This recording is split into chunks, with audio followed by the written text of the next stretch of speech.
صحيت الصبح قلت اليوم نظام، أكل خفيف، دايت، حياة صحية. فتحت التلاجة، سكرتها، رجعت فتحتها وقلت خلص، المعكرونة ببشاميل بتصير فطور، بتصير غدا، بتصير عشاء، بتصير شو ما بدكن.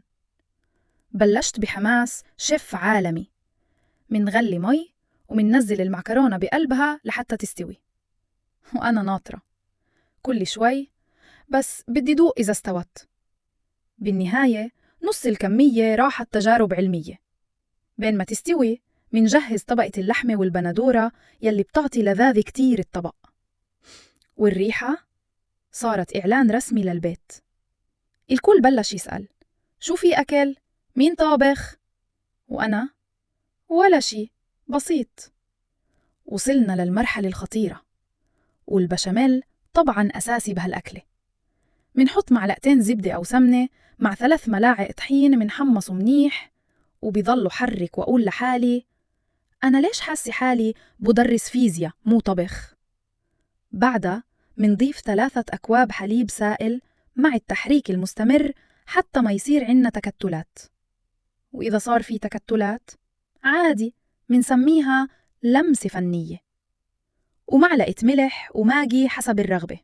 هلأ وقت التركيب، وهون الجد. منحط ثلثين كمية المعكرونة ببايركس حراري، ومنحط فوقها نصف كمية البشاميل وطبقة اللحمة والبندورة. بهاللحظة بتبلش السرقة الرسمية من الصينية. بعدها منضيف ما تبقى من المعكرونة وما تبقى من البشاميل مع جبنة موتزاريلا مشان تشط، ومندخلها فرن محمى مسبقاً من الأعلى والأسفل، أعلى درجة حرارة. وبقعد قدام الفرن أراقب كأني ناطرة نتيجة مصيرية. طلعت من الفرن شكلها بجنن، صوتها عم بول كليني، والجبنة عم تدوب وأنا عم دوب معها. قلت بقمة وبوقف. بعد أول لقمة يا سلام، بعد تاني لقمة والله خفيفة، بعد خامس لقمة آخر لقمة وبوقف.